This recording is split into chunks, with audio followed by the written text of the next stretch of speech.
Hello students, अब हम अलाउद्दीन के आर्थिक सुधारों और उसकी बाजार नियंत्रण नीति के बारे में बात करेंगे।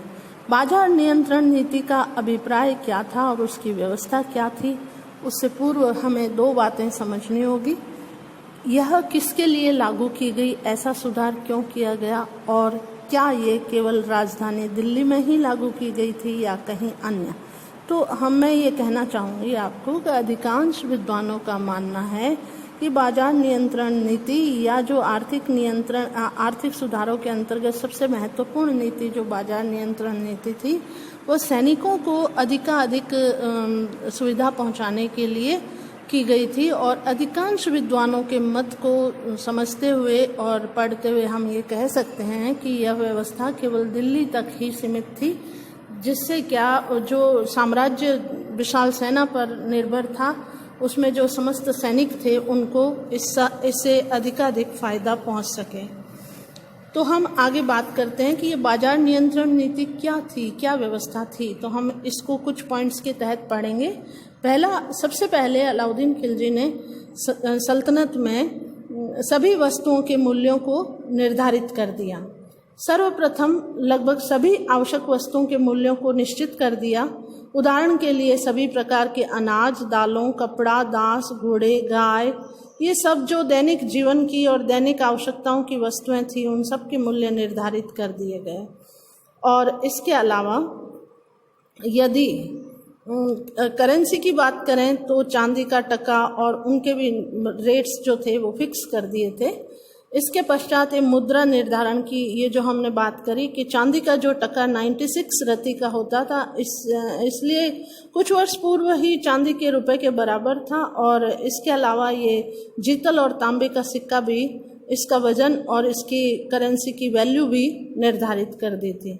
फिर हम देखें कि महत्वपूर्ण वस्तुओं के अलग अलग बाजार, खाद्यान्नों और कपड़ों के साथ साथ घोड़े और मवेशियों तथा दास दासियों की भी कीमतें निश्चित कर दी गई।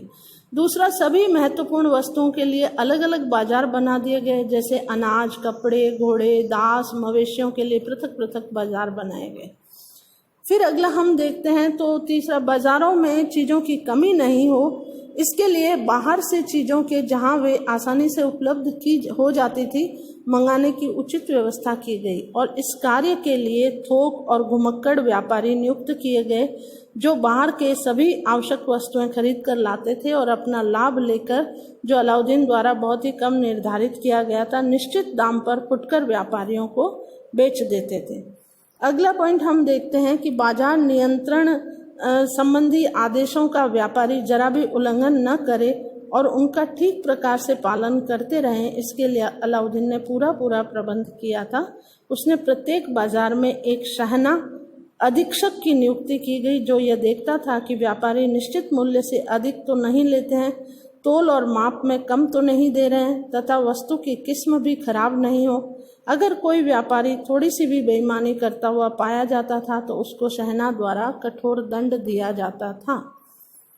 इतना ही नहीं, व्यापारियों की बेईमानी पकड़ने के लिए सुल्तान अपने छोटे छोटे गुलाम लड़कों को कुछ जीतल देकर बाजार से चीजें मंगवाता और उनको दीवान ए रियासत की उपस्थिति में तुलवाता था। और यदि उसमें जरा भी बेईमानी पाई जाती थी तो दीवान ए रियासत उस व्यापारी को कड़ा दंड देता था। इस प्रकार अलाउद्दीन अपनी बाजार नियंत्रण प्रणाली को, जो यद्यपि काफ़ी जटिल थी, सफलतापूर्वक लागू करने में सफल रहा। जिसका उद्देश्य उसने इस प्रणाली को लागू किया, उसे उसमें पूरी सफलता मिली और जिसके कारण वह कम खर्चे में एक विशाल सेना को संगठित करने में कामयाब रहा था। हम देखते हैं कि बाजार नियंत्रण नीति के कुछ उद्देश्य थे। अलाउद्दीन के बाजार नियम व्यापारियों को पर्याप्त लाभ नहीं लेने देते थे, जिसके फलस्वरूप व्यापार और वाणिज्य को कोई प्रोत्साहन नहीं मिला और इससे व्यापार वाणिज्य को क्षति पहुंची। बाजार नियंत्रण नीति के प्रभाव की समीक्षा करें तो दोआब के कृषकों को इससे काफ़ी नुकसान उठाना पड़ा, क्योंकि उनको सुल्तान द्वारा निश्चित और कम दरों पर अपने अनाज घुमक्कड़ व्यापारियों को बेचना पड़ता था। इस प्रकार बाजार नियंत्रण नीति के प्रभाव जो थे वो कुछ पॉजिटिव सेना के लिए रहे। इस तरह हम अलाउद्दीन खिलजी के आर्थिक सुधारों की चर्चा की उम्मीद करती हूँ आपको समझ में आया होगा। धन्यवाद।